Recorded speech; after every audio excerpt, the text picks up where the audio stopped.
Hello friends, discrete mathematics के lecture number 40 में आपका स्वागत है। ये सीरीज चल रहा है ग्राफ थ्योरी का। इस पर डिस्कशन हम लोग ग्राफ थ्योरी से संबंधित टर्म पर कर रहे हैं।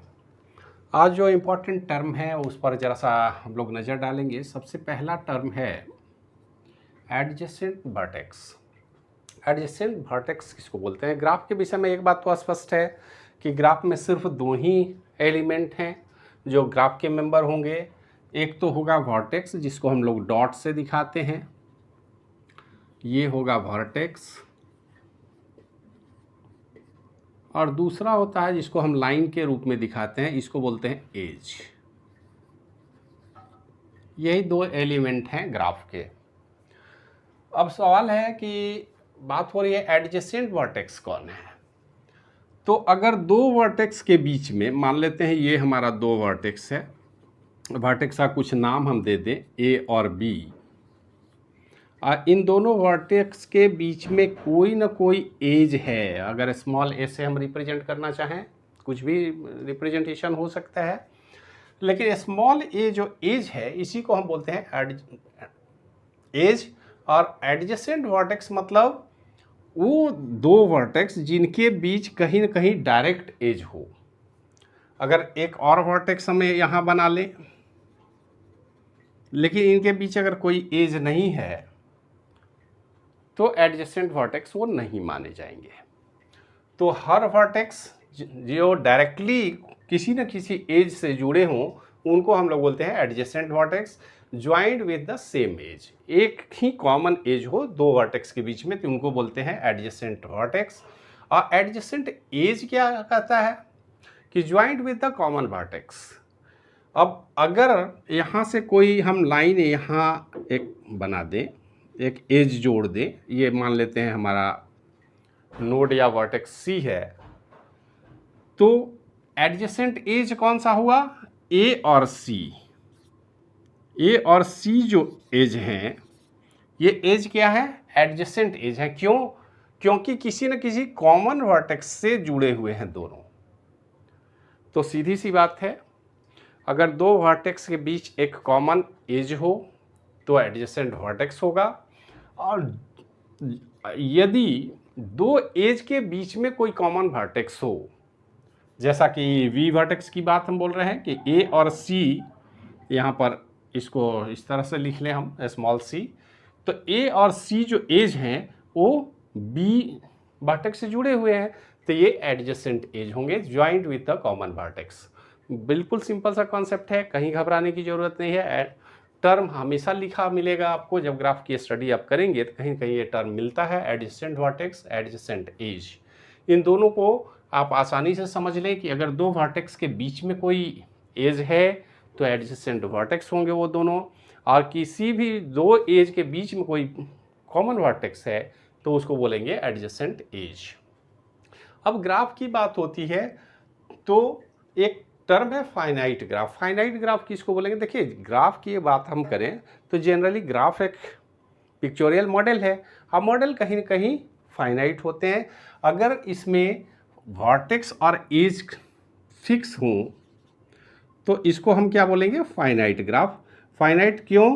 क्योंकि नंबर ऑफ एज और नंबर ऑफ वर्टेक्स दोनों ही फाइनाइट है, काउंटेबल है। सीधी सी बात, फाइनाइट मतलब अगर काउंटेबल हो तो वो ग्राफ हमारा फाइनाइट होंगे।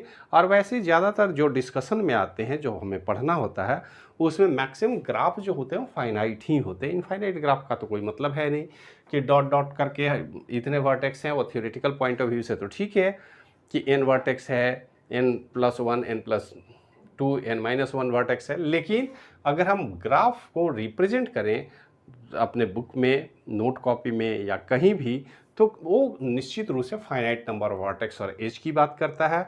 और finite number of edge, vertex और एज हो तो उस तरह के ग्राफ को हम बोलते हैं फाइनाइट ग्राफ। जैसा कि ये ग्राफ है हमारा, ये ग्राफ मान लेते हैं जी है, और इसमें ए, वी, सी और D, small a b c d जो है वो एज हैं। तो यहाँ पर चार ही हमारे पास वर्टेक्स हैं और चार ही एज हमने लगाया है। तो एज और अधिक भी हो सकता है, लेकिन यहाँ पर अगर हम ऐसा कनेक्ट करते हैं तो ये फाइनाइट ग्राफ के श्रेणी में आएगा। अब एक टर्म आता है नल ग्राफ। देखिए ग्राफ का डिफिनीशन हमको आपको स्पष्ट पता है कि वर्टेक्स नॉन एम्प्टी होगा। वर्टेक्स तो एम्प्टी हो ही नहीं सकता किसी भी ग्राफ में। अगर हम बात करें तो vertex set is non empty and edge are empty. इसका मतलब क्या हुआ, जरा सा विचार करें। हमारे पास ये 3 वर्टेक्स हैं, ये 3 वर्टेक्स हैं, इसका नाम हमने पी क्यू और आर दे रखा है और कोई कनेक्शन नहीं लगाया है। तो ये कौन सा ग्राफ है भाई? इसी ग्राफ को हम लोग बोलते हैं नल ग्राफ।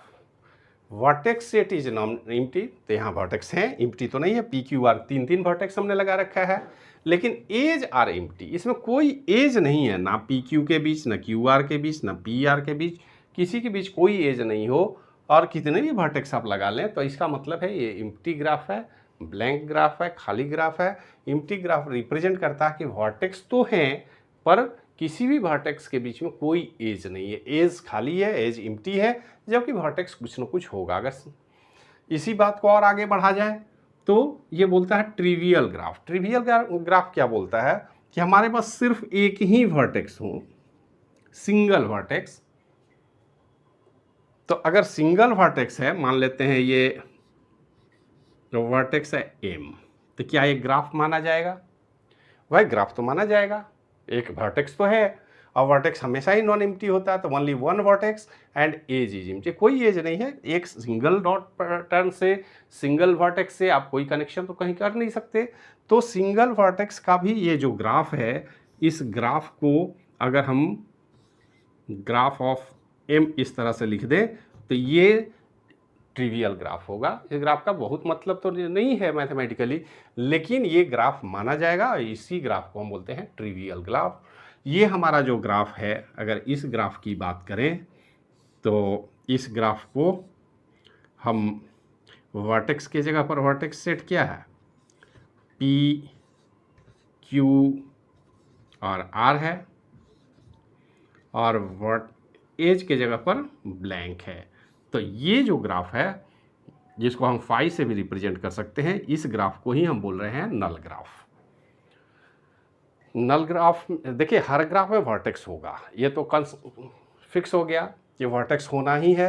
अगर सारे एक से अधिक वर्टेक्स हैं, कोई एज नहीं है, तो नल ग्राफ। और अगर वर्टेक्स ही सिंगल हो, ग्राफ एज की तो बात ही नहीं करेंगे, मिनिमम एक वर्टेक्स तो होगा ही।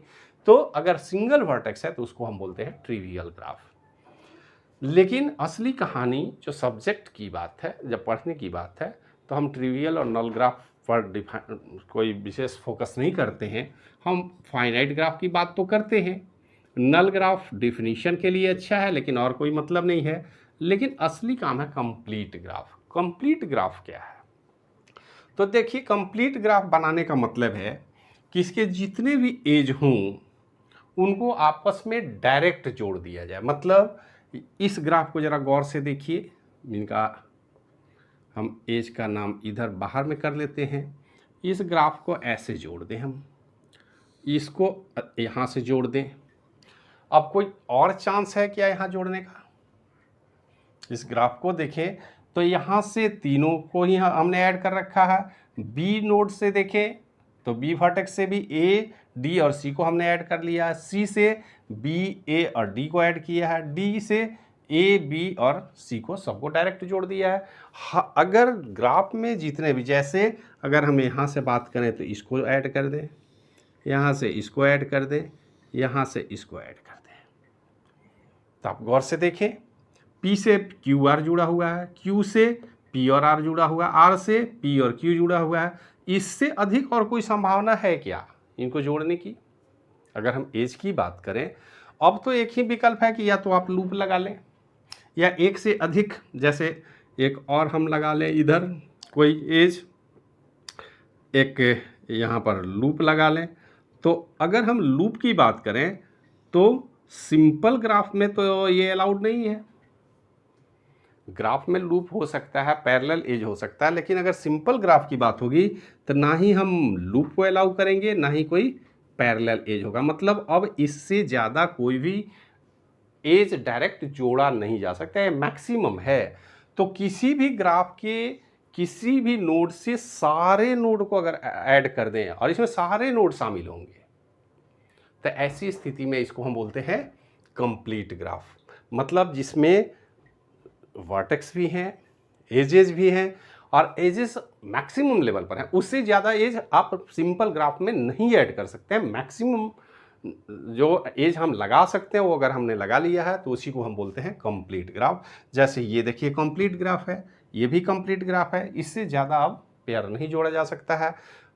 अब इसका डेफिनेशन जरा सा देखिए क्या कहता है कि there is an edge between every pair of vertex, जिसको के एन से रिप्रेजेंट कर रहे हैं in the graph, where n is the number of vertex. N number of vertex को रिप्रेजेंट करता है और उस वर्टेक्स से बाकी के सारे वर्टेक्स डायरेक्ट एसोसिएटेड हों। उसके सारे वर्टेक्स दूसरे सारे वर्टेक्स से डायरेक्ट अगर कनेक्ट हो जाएं तो वो कंप्लीट ग्राफ होता है और इसको के एन से रिप्रेजेंट किया जाता है। जैसे इस ग्राफ को हम किससे रिप्रेजेंट करेंगे, तो इस ग्राफ को हम बोल सकते हैं के थ्री वर्टेक्स है। इसको कैसे रिप्रेजेंट करेंगे, के फोर। इसका मतलब एन क्या रिप्रेजेंट करता है, नंबर ऑफ वर्टेक्स। ग्राफ में कितने नंबर ऑफ वर्टेक्स हैं और वो कंप्लीटली एसोसिएटेड हैं। तो इस तरह के ग्राफ को ही हम लोग बोलते हैं कंप्लीट ग्राफ। कंप्लीट ग्राफ में यहाँ पर ये ध्यान में रखना है कि जो नंबर ऑफ एज की बात होगी किसी भी कंप्लीट ग्राफ में, उसका एक बेसिक फार्मूला है। ये फार्मूला आपको याद रखना ज़रूरी है, आप सीधे ध्यान में रख लें और इसको प्रैक्टिकली प्रूफ भी कर सकते हैं। जैसे K3 को हमने लगाया है तो यहाँ पर नंबर ऑफ एज कितने हो सकते हैं, 3 × 2/2। n 3 है, यहाँ पर आप देख लें 3 वर्टेक्स की बात हम कर रहे हैं। 3 × 3 - 1 मीन्स 2/2 = 3। आप देखें 3 एजेस हैं यहाँ, इसको अगर A B C से दिखाएं तो 3 ही एज लगा हुआ है। K4 की जरा बात कर लें तो 4 × 4 - 1 3/2। तो ये क्या होगा, 4 3 = 12/2 6। आप यहाँ पर देख लें A B C D, अगर इसका नामकरण हम कर लें तो E और F के नाम से होगा। ये 6 है, ये मैक्सिमम है। तो एक सिंपल ग्राफ में कितने एज होंगे इस पर अगर डिस्कशन किया जाए तो फॉर्मूला है n × n - 1/2, where n is the number of vertex. अब किसी भी कंप्लीट ग्राफ मान लेते हैं, अगर आपसे कोई क्वेश्चन करे K6, इसमें नंबर ऑफ एज कितना होगा, तो आप आसानी से बता पाएंगे। इसको कैलकुलेट करना, 6 × 5/2 = 15। अब देख सकते हैं आसानी से किया जा सकता है। 2 3 × 6, 3 × 5 15।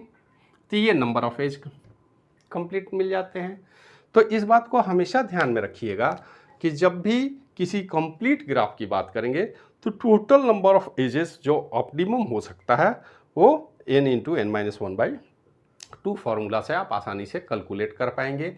तो इस वीडियो लेक्चर में जो इम्पोर्टेंट टर्म है ग्राफ से रिलेटेड, जिसमें एडजेसेंट वर्टेक्स की बात हुई, एडजेसेंट एज की बात हुई, फाइनाइट ग्राफ की बात हुई, नल ग्राफ, ट्रिवियल ग्राफ और कंप्लीट ग्राफ, तो ये टर्म आपको अक्सर बुक में पढ़ने को मिलेंगे, क्वेश्चन में मिलेंगे।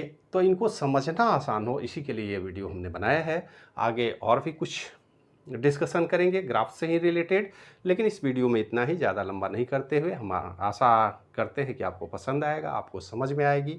इसके बाद भी अगर कोई दिक्कत होगी तो आप कमेंट में ज़रूर बताएं, जो संभव होगा हम आपको मदद करेंगे। वीडियो देखने के लिए धन्यवाद।